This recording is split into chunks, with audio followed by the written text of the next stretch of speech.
Welcome back everyone to another video. Please like, subscribe, and share this video with friends of yours who may find it interesting. Now I know I said my next video would be about Japanese culture in some way, but I started reading an article about the YouTube algorithm and it really got me interested in how it has morphed throughout the years. Now to be clear, this video is about the history of the YouTube algorithm and how YouTube has chosen to rank their videos. It is not a guide on how to get a billion views or how to beat the system. If I knew that, YouTube hit teams would have taken me out already. So, YouTube was founded on February 14th, 2005, with its first video being uploaded April 23rd, 2005 by co-founder Jawed Karim, a short 18-second clip of him at the zoo.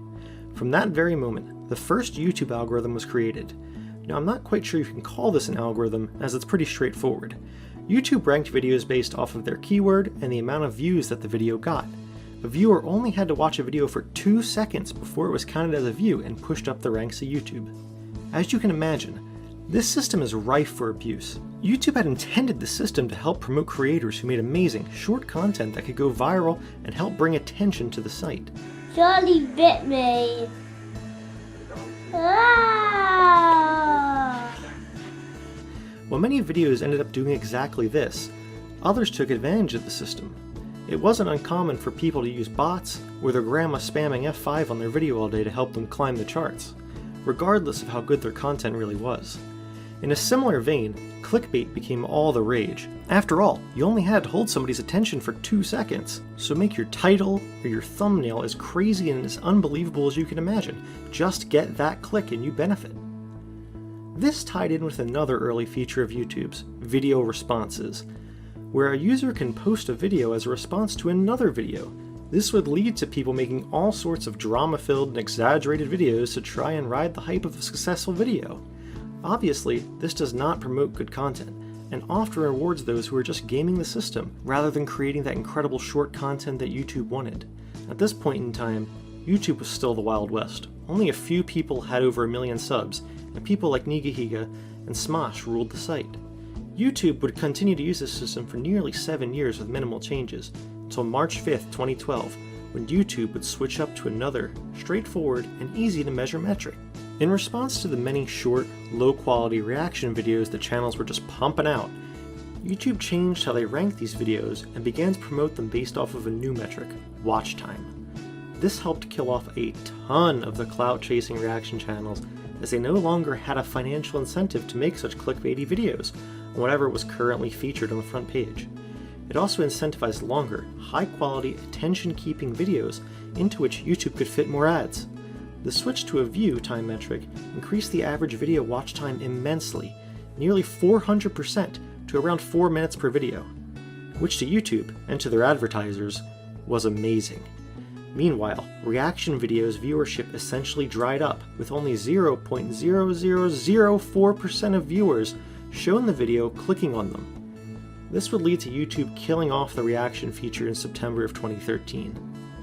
This switch in monetization, and to which videos YouTube would promote, led to the rise of many gaming YouTubers, whose long, Let's Play formats were perfect for keeping one watching over a long period of time. It's also about when you began to see the video compilations being made. No more cutedog.mp4, now you got cute dog compilation. As I said before, gaming YouTube thrived with this change. People like Pewdiepie and Jacksepticeye were able to frequently reach the front page of YouTube with their funny, 10-minute plus videos which were able to keep viewers interested for their entire duration. Something that allowed them to profit immensely alongside YouTube, who could now squeeze pre-run and mid-run ads into the videos. However, it wasn't all good, and some things needed to change to help out the other sections of YouTube. Gaming videos were good, as they required little editing. People trying to make heavily detailed, high-effort videos with loads of effects took a hit. Many YouTubers would burn out trying to edit these highly complex short videos, which in turn would not be promoted under this new system and would lead to a lower payout. Why make a detailed game review with a script, chapters, and loads of cool transitions when you could just shoot a Let's Play in half the time and make even more money while doing so? It took YouTube a little while to figure out a middle ground. How could they equally promote all types of videos but not rely on view count or just simple watch time?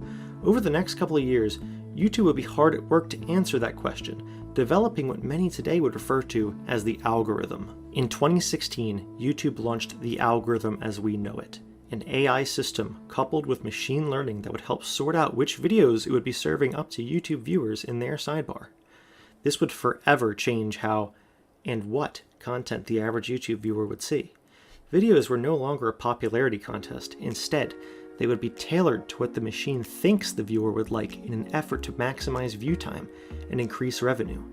YouTube itself claims that about 70% of the total videos watched on the site were recommended by the algorithm. Things at this point get quite a bit murkier, as YouTube keeps a relatively tight lid on how exactly the algorithm works and how they have been tweaking it out the years. Though, some people who are much smarter than myself have been able to piece together at least some of it. From what I could understand from reading YouTube's available white papers on the algorithm, it works something like this. You start with a large pool of videos called a corpus. This is the pool of millions upon millions of YouTube videos. The AI then takes the user's own activities, such as types of videos frequently watched. These can be things like a makeup tutorial, a car repair guide, or video essays like this. They also add a little bit of spice, analyzing how much you engaged with these types of videos. Did you like them? Did you subscribe? Did you leave a comment or click onto a similar recommended video? This information about the user is then queried against the corpus of videos, with the AI then pulling a few hundred generally relevant recommendations for the user. This is where phase 2 of the algorithm kicks in. The AI quickly looks over the now few hundred videos and assigns them a score. Is it a genre you like? +10. Is it about the usual length you watch? Okay, here's another 5 points. However, it's a topic that the AI has never seen you look at before. So let's dock a few points. I'm greatly simplifying this, as it runs hundreds of ranking questions. Not only that, but it runs this quick evaluation over the hundreds of videos and narrows them down to the top scoring ones to present to you in your sidebar. It's actually amazing when you think about it. By the time you click on a video and it loads in, you've already got a personally tailored sidebar waiting for you. No additional loading, no questionnaires, it just studies what you give it. On top of these recommendations, the algorithm is frequently A/B testing you to weed out potential outliers in its own calculations. Now, it's difficult to say how much YouTube actively touches this algorithm today, and how much of it is just self-propagating.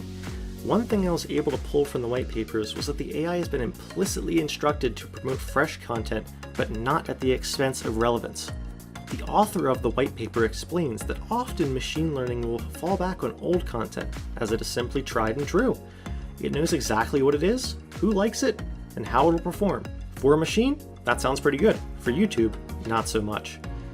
So, YouTube engineers specifically instruct the AI to give extra emphasis on new, fresh content, to take a risk on a new video rather than just rely on the old, so YouTube can always remain the king of the viral video. Not only that, but the AI is also scanning these videos for things that may harm the brand. As an example, what if a white supremacy video took off and was recommended to millions due to its performance, watch time, and various other features about it? That would be a real bad look for YouTube, so the AI is also trained to watch out for these types of videos and limit who they are shown to. Content that can be considered controversial by the AI can also be demonetized, which does not actively bury the video, but can incentivize creators into making more carefully curated videos in the future that don't have the potential of bringing any blowback onto YouTube, as it is important to the advertisers to know that their product won't be shown before a video calling for hatred or spreading misinformation. It's really incredible what this algorithm is capable of. To this day, and to this very minute, YouTube's AI is studying you, watching your clicks, measuring how long you watched this video. Did you like it? Did you press the subscribe button? All that so it can give you the perfect recommendations on your next click, so that it can maximize how long you can stay on the site and maximize how many ads you can see in that time frame. Where do you think we can go from here? Can YouTube optimize this even further? 10 years from now, will YouTube know us better than we know ourselves? Let me know what you guys think below. Will YouTube become Skynet? Is it already? Well, thank you guys for watching this quick summary, and I hope you have a good one.